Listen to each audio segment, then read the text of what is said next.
Alasdair Mac Colla was a Scottish soldier. His full name in Scottish Gaelic was Alasdair Mac Colla Chiotaich Mag Domhnuill. He is sometimes mistakenly referred to in English as Collkitto, a nickname that properly belongs to his father, Col Ciotach. He fought in the Wars of the Three Kingdoms, most notably in Scotland, where he became a knight. He died at the Battle of Domhnuill in 1647.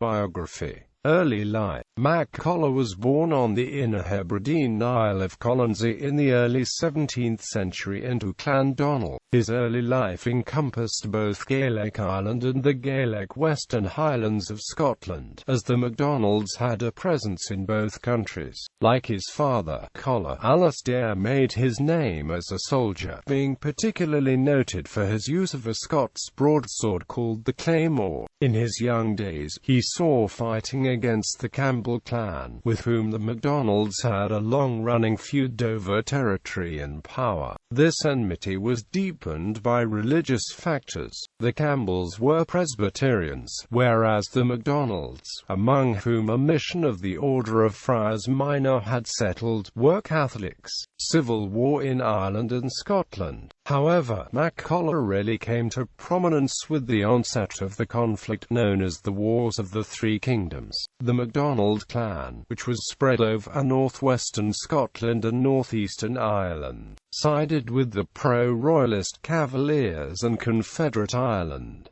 The deadly enemies, the Clan Campbell, sided with the Covenanters of Scotland. Early in the war, Mac Colla was forced to flee the Outer Hebrides, which were attacked by a Covenanter Campbell force. Colla, his father, was taken prisoner by the Campbells. On the outbreak of the Irish Rebellion of 1641, Mac Colla found himself in Antrim under the command of Randall MacDonald, chief of the Irish MacDonalds. Mac Colla, who was a Catholic, quickly became involved in fighting the Protestant settlers in East Ulster, such as the 1642 siege of Coleraine. He was implicated in massacres of civilians but also was lauded for scoring significant military victories. Mac Colla was ultimately wounded and defeated in an attack on Lurgan, although he was rescued by Donald Gimli Chircathan. The Covenanters landed an army in Ulster and initially drove the Irish Catholic forces out of the eastern part of the province.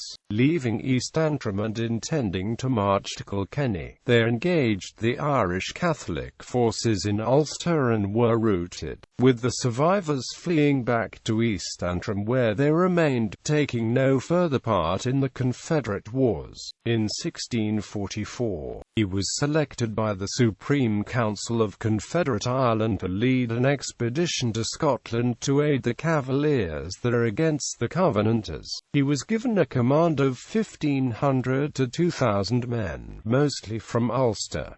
When in Scotland, Mac Colla linked up with James Graham, 1st Marquess of Montrose. He was also able to raise men among his MacDonald clansmen and other anti-Campbell Scottish clans. In the subsequent Scottish Civil War, Mac Colla and Montrose won a series of victories at Tippermuir, Aberdeen, Inverlochy, Erne, Alford and Kilsyth. After Kilsyth, Montrose conferred knighthood on Mac Colla. Mac Colla also took the opportunity to pillage the Campbell lands, killing all the men he could find there. In an alleged incident in Argyll, Mac Colla is said to have burned down a building full of Campbell women and children that was henceforth known as the Barn of Bones. However, Alasdair and Montrose parted company because Mac Colla's priorities lay in the Western Highlands, whereas Montrose wanted to secure the Scottish Lowlands and ultimately England for the Cavaliers. As a result, both were defeated separately by the Covenanters in 1646. Mac Colla has been credited with inventing the tactic of the Highland Charge in the Civil Wars. Although at this stage it was known as the Irish Charge, his men ran at enemy infantry, fired a volley at close range, and then closed hand-to-hand. This proved remarkably effective in both Ireland and Scotland due to the musket's slow reloading time and the poor discipline and training of many of the troops Mac Colla's men faced. defeat and death. Mac Colla's father, Colonel Ciotach, who was a prisoner of the Campbells, was killed in retaliation for his son's atrocities in the Campbell country. Mac Colla himself retreated to Kintyre and then to Ireland with his family, where he rejoined the Irish Confederates in 1647. His troops were split up and assigned to the Leinster and Munster armies, with Mac Colla attached to the latter. Mac Colla's men were mostly killed in the Confederate defeats at the Battle of Dungan's Hill in County Meath and then at the Battle of Knocknanis in County Cork. Alasdair Mac Colla himself was killed by English Roundheads at Knocknanis after he had been taken prisoner. Family. He married Elizabeth McAllister, daughter of Hector McAllister and Margaret Campbell, and they had 3 sons. Col, who married Anne McGee, died on the 25th of March 1719. Giles Bigmore, who married Anne Stewart, died in 1720. A third son about whom little has been recorded.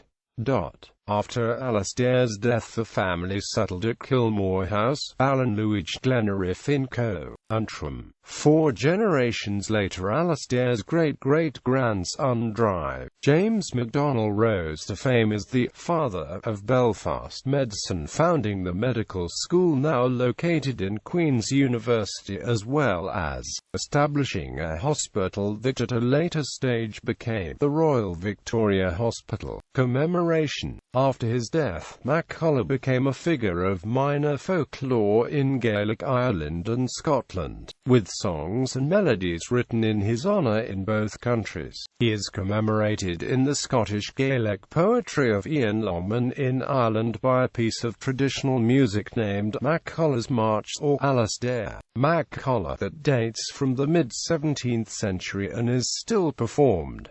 Alasdair Mac Colla, sometimes known as Alasdair Mac Colla, this Scottish Gaelic walking song has been recorded numerous times. It appears on the following notable albums: 1988 Cappa Cailí, The Blood is Strong, 1996 Clanad Law, 2002 Anaga, The Power of Scotland, 2005 Moya Brennan Oro, A Live Session, 2007 and Lorne Gillies, O Mo Dúteich, O My Land, 2008 Damon Orley, Muir and Nick Hamlau of Julie Fowlis and Ross Martin, Jewel, 2008 Moya Brennan, Heartstrings.